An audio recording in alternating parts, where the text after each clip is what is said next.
Bom dia, irmãos. Vamos abrir a palavra de Deus no livro do profeta Ezequiel 37. Livro do profeta Ezequiel 37.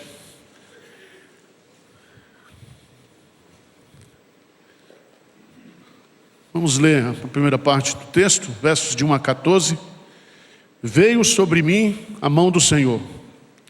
Ele me levou pelo Espírito do Senhor e me deixou no meio de um vale que estava cheio de ossos. E me fez andar ao redor deles. Eram muito numerosos na superfície do vale, estavam sequíssimos. Então me perguntou: Filho do homem, acaso poderão reviver esses ossos? Respondi: Senhor Deus, tu sabes. Disse-me ele: profetiza a esses ossos e diz-lhes: ossos secos, ouvi a palavra do Senhor. Assim diz o Senhor Deus a esses ossos: eis que farei entrar o Espírito em vós e vivereis. Porei tendões sobre vós, farei crescer carne sobre vós estenderei pele, e porei em vós o Espírito, e vivereis, e sabereis que eu sou o Senhor. Então profetizei segundo me for ordenado. Enquanto eu profetizava, houve um ruído, um barulho de ossos que batiam contra ossos, e se ajuntavam cada osso ao seu osso. Olhei, e eis que havia tendões sobre eles, e cresceram as carnes, e se estendeu a pele sobre eles, mas não havia neles o Espírito. Então ele me disse: profetiza ao Espírito, profetiza ao Filho do homem, e diz-lhe: assim diz o Senhor Deus: vem dos quatro ventos, ó Espírito, e assopra sobre esses mortos, para que vivam. Profetizei, como ele me ordenara, e o Espírito entrou neles, e viveram, e se puseram em pé, um exército sobre modo numeroso. Então me disse o Filho do homem: estes ossos são toda a casa de Israel. Eis que dizem: os nossos ossos se secaram, e pereceu a nossa esperança, estamos de todo exterminados. Portanto, profetiza e diz-lhes: assim diz o Senhor Deus: eis que abrirei a vossa sepultura, e vos farei sair dela, ó povo meu, e vos trarei a terra de Israel.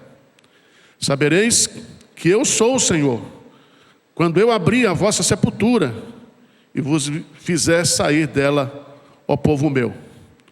Porém em vós o meu Espírito, e vivereis, e vos estabelecerei na vossa própria terra. Então sabereis que eu, o Senhor, disse isto e o fiz, diz o Senhor. Amém. Deixa sua Bíblia aberta ou ligada. Eu quero falar sobre avivamento. Avivamento. Nós temos um congresso que está sendo preparado de 1 a 4 de fevereiro. E todos os anos a gente mobiliza e motiva a igreja, principalmente a sua liderança, a nós orarmos por um avivamento. E à luz desse texto, eu quero tirar algumas lições para nós aqui nessa manhã, para que a gente possa também terminar orando aqui nessa manhã por avivamento. O que significa a palavra avivamento? É um termo desgastado, mas avivamento tem a ver com reviver, com revitalizar-se espiritualmente. Dê um pulinho, por favor, lá em Isaías.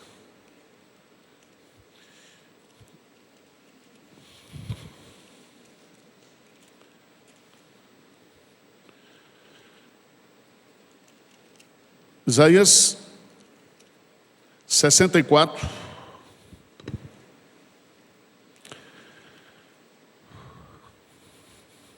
Versículo 1 diz assim: ó, se fendesses os céus e descesses, se os montes tremessem na tua presença, como quando o fogo inflama os gravetos, como quando faz ferver as águas, para fazeres notório o teu nome aos teus adversários, de sorte que as nações tremessem da tua presença. Então, o que significa aqui? Se você observar, o profeta Isaías está fazendo uma oração por avivamento. E ele descreve aqui, ele usa essa figura, como se Deus descesse, abrisse os céus e houvesse na minha vida, na sua vida, uma presença manifesta de Deus. É você experimentar uma visitação sobrenatural da presença de Deus. Se você for adiante aí, por favor.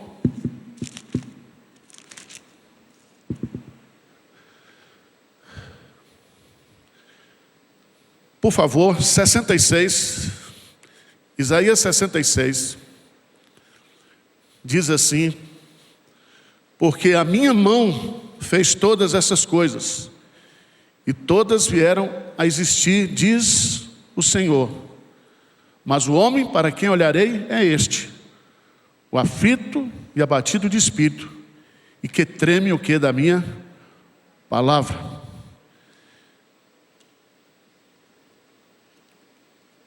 Para que a gente possa experimentar um avivamento de Deus, nós precisamos ter um coração quebrantado e contrito.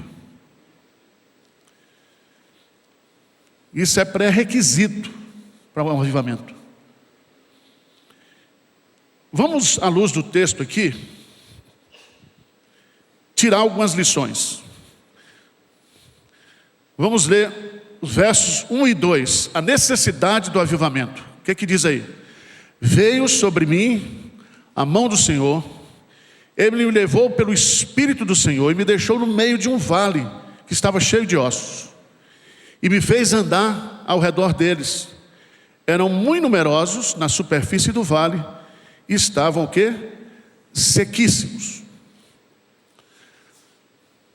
Preste atenção que a nação de Israel, nesse contexto, estava no cativeiro babilônico.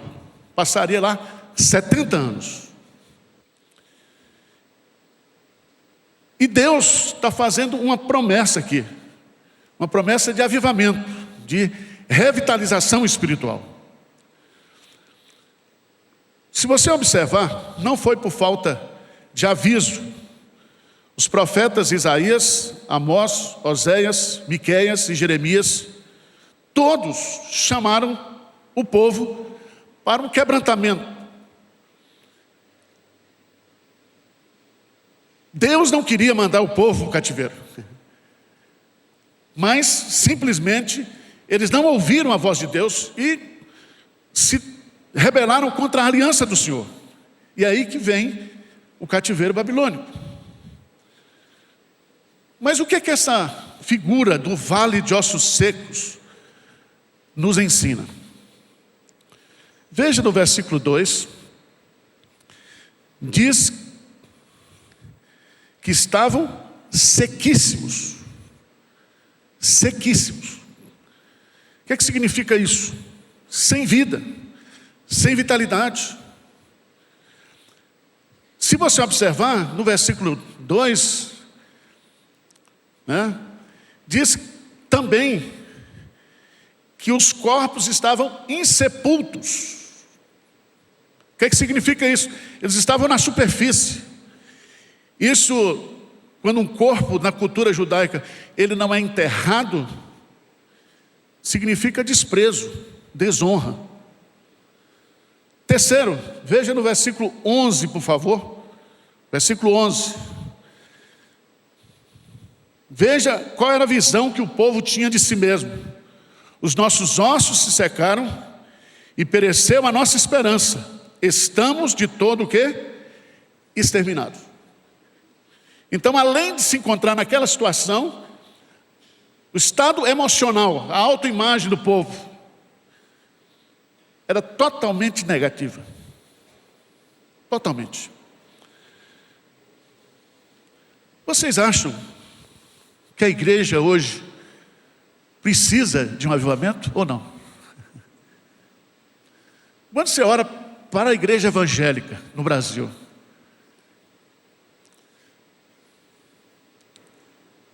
a percepção que eu tenho é que quanto mais cresce a igreja, menos influente ela se torna. Porque se a igreja, ela não viver, de fato, uma espiritualidade saudável, ela não vai ser sal da terra e luz do mundo. Eu fico pensando,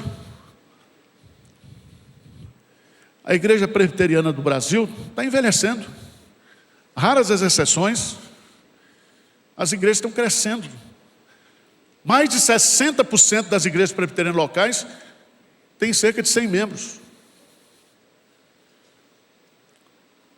Parece que não há uma preocupação em passar o evangelho para as novas gerações.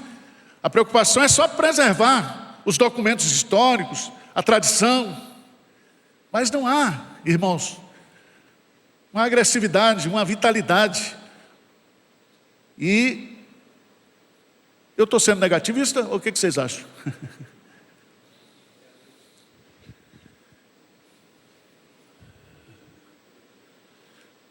Existem muitos estudos sobre avivamento. Não somente a história dos avivamentos, mas existe alguns estudos que revelam ou fazem um diagnóstico. Não é uma autópsia, é um diagnóstico, que a igreja não está morta. Quando é que nós precisamos de um avivamento espiritual? Primeiro, quando a gente não tem o respeito devido para com a palavra de Deus. Segundo, quando nós perdemos a nossa influência e acomodamos o pecado dentro da igreja.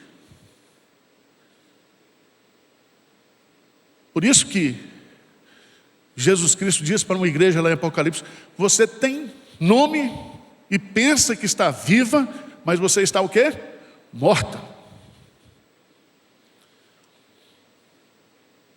Quando a igreja, ela se preocupa muito mais com o academicismo do que com a piedade, ela precisa de avivamento.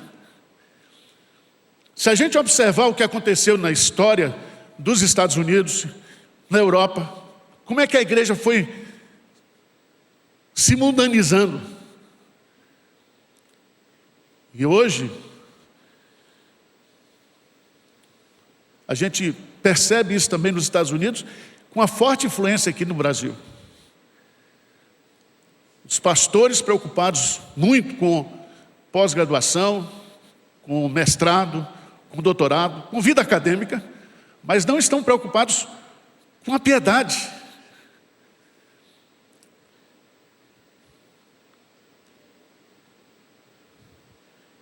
Eu fui pregar essa semana lá em Patrocínio.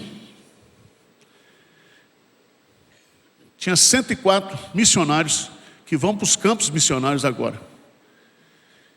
E até o reverendo Judásio também esteve lá. E ele falou: olha, a minha grande preocupação é que esses missionários, quase todos eles, não têm vida devocional, não têm vida de oração, de leitura bíblica. E a função nossa lá, os pastores mais experientes, é justamente chamar essa liderança para aquilo que é básico, para aquilo que é necessário. Então o povo de Israel aqui precisava de um avivamento, precisava de uma revitalização. Mas, segunda lição, eu queria que você lesse aí o versículo 3 para mim, por favor. O que diz aí? Então me perguntou: filho do homem, acaso poderão reviver esses ossos? Respondi: Senhor Deus, tu o sabes.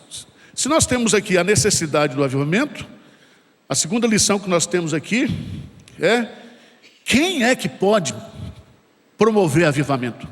Somente Deus. A gente pode fazer reuniões, a gente pode fazer encontros, congressos, a gente pode orar por avivamento, clamar por avivamento, mas quem faz o avivamento é Deus. É Ele que manifesta a sua presença.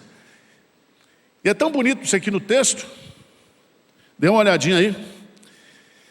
Deus é quem toma a iniciativa. Veio sobre mim a mão do Senhor, e o Senhor me levou para o meio. O Senhor fez com que eu andasse ao redor. E Ele me questionou: pode por acaso acontecer um avivamento? E a resposta do profeta qual foi? O Senhor é que sabe. O Senhor é que sabe.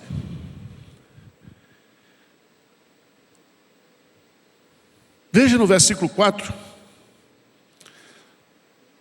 Assim diz o Senhor Deus a estes ossos. Então é Deus que fala. Se você observar bem, versos 5 e 6, é Deus que diz o que o profeta deveria fazer.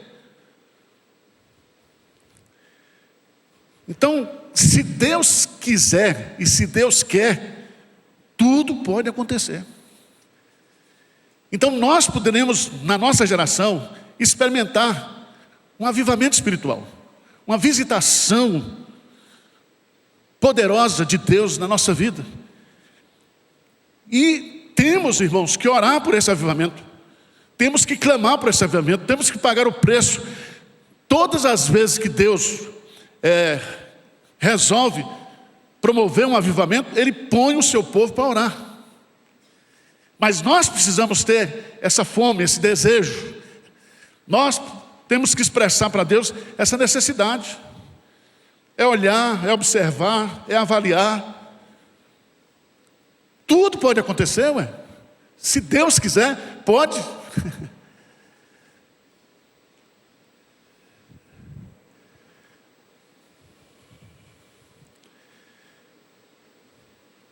Quais são os meios para que aconteça um avivamento? Se nós temos a necessidade, se a gente sabe quem é o autor do avivamento, quais são os meios? E os meios estão aí no texto. Versículo 4, profetiza a esses ossos. Em outras palavras, prega a palavra de Deus para o povo. Presta atenção, irmãos. O avivamento, ele é produzido, promovido por Deus, fundamentado na pregação da palavra, simples e objetiva. Nenhum avivamento pode ser produzido por Deus sem que a palavra de Deus seja pregada com fidelidade. Então o que a gente tenta fazer aqui em Pinheiros é pregar a Bíblia, ensinar a Bíblia. Seja nos grupos pequenos, seja na escola bíblica dominical, em todos os cultos dominicais. Então, não existe avivamento sem a pregação da palavra de Deus. Veja, por favor, lá em Atos dos Apóstolos, capítulo 2. Atos dos Apóstolos, capítulo 2. Se você observar a partir do versículo 14,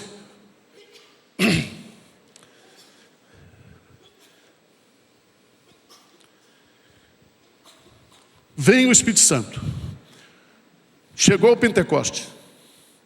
E o Pentecoste e o Espírito Santo veio para ficar na igreja até a segunda vinda de Cristo. Então preste atenção. O Pentecostes, ele não pode ser repetido no sentido de origem, mas também ele não está revogado. Não está. E aqui, qual é a primeira consequência que o Pentecostes trouxe? Foi a pregação de Pedro. Ele se levanta, ele diz que o que está acontecendo aqui foi algo predito pelo profeta Joel.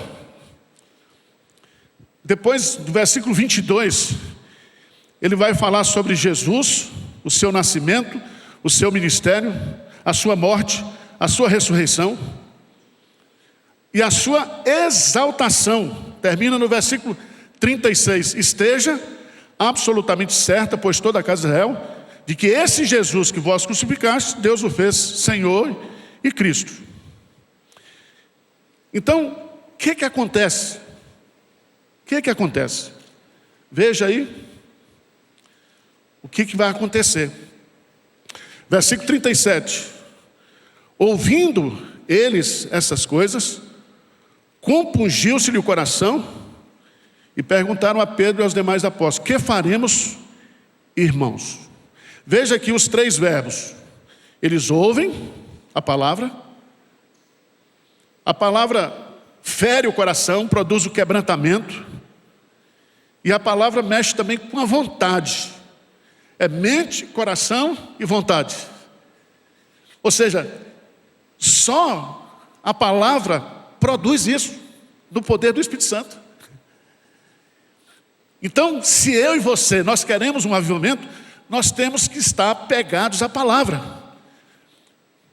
E Deus está dizendo: profetiza a esses ossos. Profetiza, prega.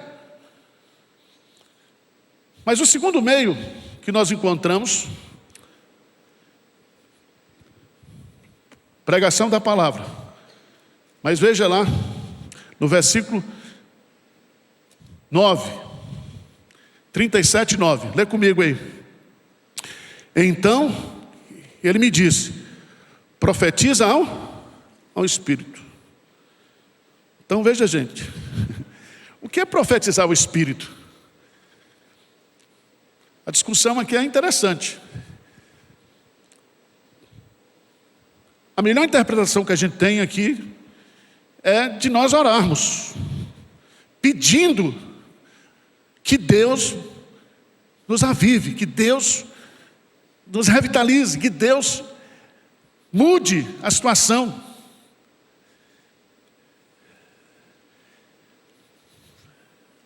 Atos dos Apóstolos, por favor. Atos dos Apóstolos, capítulo 4.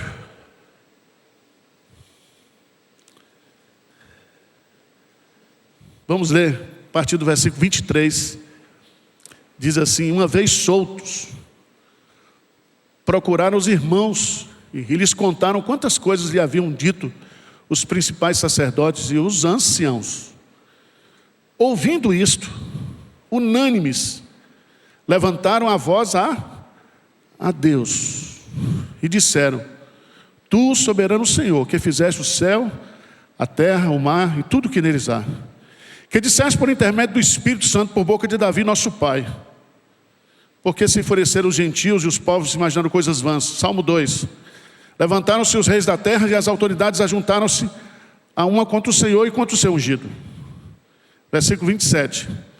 Porque verdadeiramente se ajuntaram nessa cidade contra o teu santo servo Jesus, ao qual ungiste de Herodes e Pôncio Pilatos como gentios e gente de Israel, para fazerem tudo que a tua mão e o teu propósito predeterminaram. Agora, Senhor, olha para as suas ameaças e concede aos teus servos que anunciem com toda a intrepidez a tua palavra, enquanto estendes a mão para fazer curas, sinais e prodígios, por intermédio do nome do teu tanto servo Jesus. Versículo 31, lê comigo aí, o que diz? Tendo eles orado, tremeu o lugar onde estavam reunidos, todos ficaram cheios do Espírito Santo e com intrepidez o quê? Veja que detalhe interessante. Eles oram a Bíblia. Eles oram a Bíblia. E em cima da Bíblia ele diz: nós não podemos parar de pregar. Essa é a nossa missão. Estão nos ameaçando, estão tentando nos proibir de pregar. Não sei se você está vendo, nós estamos vivendo um tempo assim, de cristofobia. Então nós precisamos de um avivamento para que a gente possa, com intrepidez, no poder do Espírito Santo, pregar a palavra e ver transformações, revitalizações, mudanças.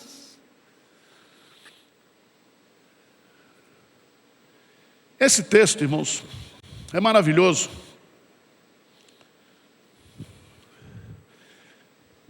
Vamos voltar lá, Ezequiel 37. Vamos ler juntos o versículo 10, o que diz? Profetizei, como ele me ordenara, e o Espírito entrou neles, e viveram e se puseram em pé, um exército sobremodo numeroso. Quais são os resultados de um avivamento? Versículo 10. Os ossos passam a terem o quê? Vida. Os ossos sequíssimos que estavam na superfície se puseram de pé como um grande exército. O que significa isso? Significa que nós gostamos muito do conceito de igreja como família, mas a igreja é, na sua natureza missionária, o exército de Deus. Então nós precisamos de um avivamento espiritual, um enchimento de poder, um batismo de fogo, qualquer nome que você quiser colocar, para que a gente possa se levantar como igreja, como um grande exército de Deus, para fazer a obra missionária. Quero dizer para os adolescentes que estão aqui, vocês precisam orar por avivamento. Os grandes avivamentos da história começaram quando adolescentes e jovens começaram a orar. Estão entendendo o que eu estou dizendo para vocês? Se vocês querem experimentar algo novo de Deus, vocês precisam orar. Tá certo? Quem está falando aqui é um sexagenário. Eu tenho mais passado do que futuro, mas vocês têm mais futuro do que passado. E a igreja não pode morrer. A igreja não pode cair no liberalismo, no mundanismo. Deus precisa levantar vocês com uma geração cheia do poder do Espírito Santo.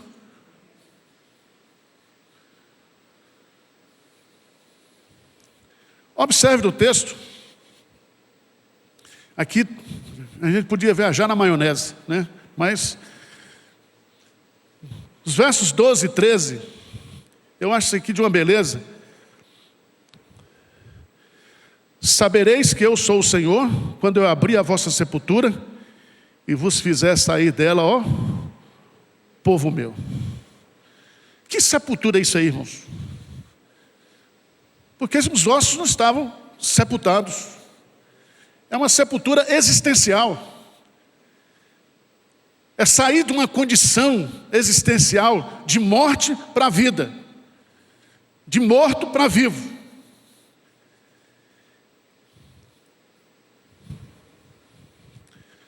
Veja bem, houve a agitação dos ossos,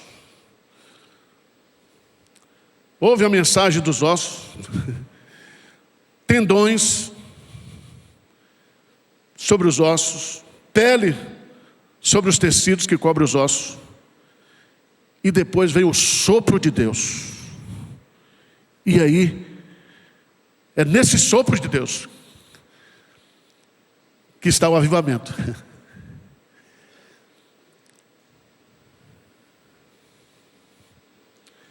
Quando você pega esse texto, eu estava meditando nele ontem.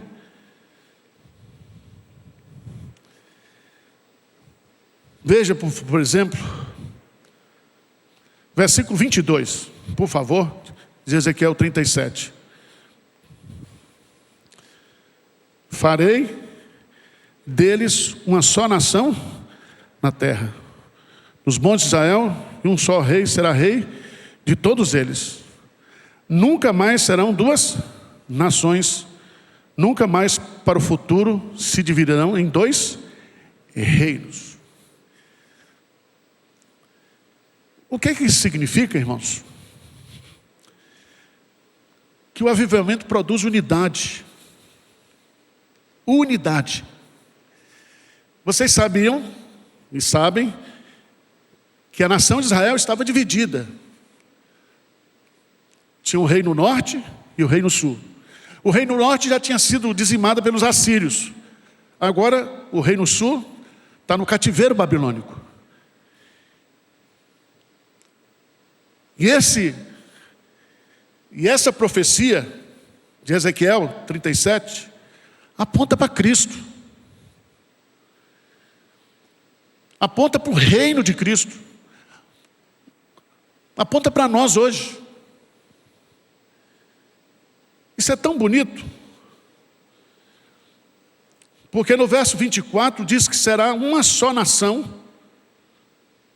Veja lá, versículo 24. O meu servo Davi reinará sobre eles, todos eles terão um só pastor, andarão nos meus juízos, guardarão os meus estatutos e os observarão. Veja, só Deus pode nos santificar, só Deus pode nos dar a capacidade de uma vida de obediência, de submissão. Então, esse avivamento aqui de Ezequiel 37 é possível para mim e para você hoje. Nós já temos o Espírito Santo, nós estamos sobre a égide do Espírito Santo até a vinda de Cristo. Mas nós não podemos ter uma vida de derrotas, uma vida de fracassos, uma vida... cristianismo sem vida, sem poder. Porque, irmãos, sem o poder de Deus não tem transformação. Não tem mudança.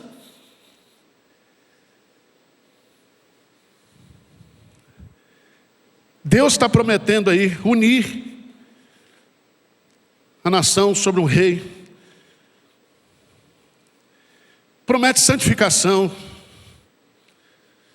Veja no versículo 26, por favor. Versículo 26, o que diz aí? Farei com eles aliança de paz. Será aliança perpétua. Estabelecereis e os multiplicarei, e porei o meu santuário no meio deles para sempre. Aqui tem a doutrina da aliança. E é uma aliança eterna. Deus promete estabilidade, Deus promete multiplicação, e Deus promete a sua companhia, a sua presença. É o que nós temos hoje, como crentes, como igreja. Nós estamos no reino de Deus, nós estamos sob o senhorio de Jesus Cristo, nós temos o Espírito Santo. Então nós precisamos ser uma igreja cheia do Espírito. Vocês estão entendendo o que eu estou dizendo? Ou não? Estou me esforçando, até vermelho eu estou aqui para falar sobre esse assunto.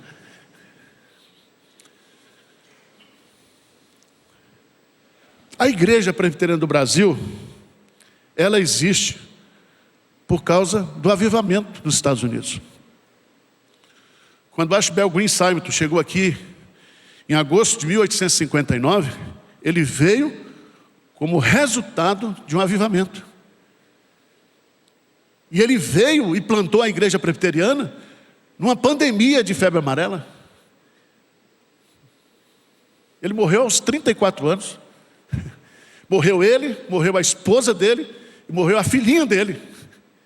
Em 9 anos, ele fincou aqui a denominação presbiteriana do Brasil, que nós estamos aqui até hoje. Então, nós somos frutos do trabalho missionário americano, num contexto de avivamento espiritual. Todas as vezes que há um avivamento, há crescimento na dinâmica missionária da igreja. Deus levanta vocações, Deus levanta missionários. Deus faz transformações profundas na vida das pessoas. Há um senso da presença de Deus, há um senso também de pecado, de reconhecer os nossos pecados, de nos quebrantar diante de Deus.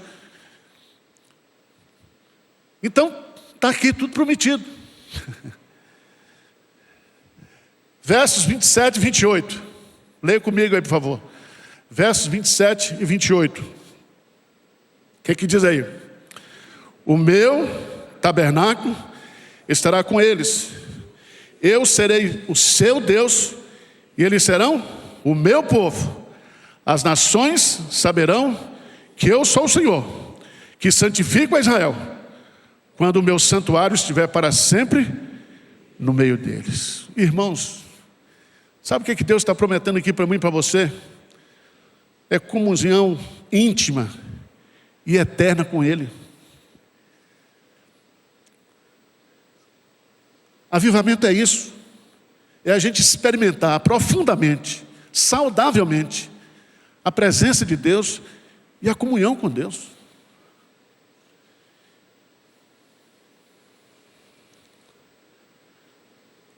Pronto, vamos orar.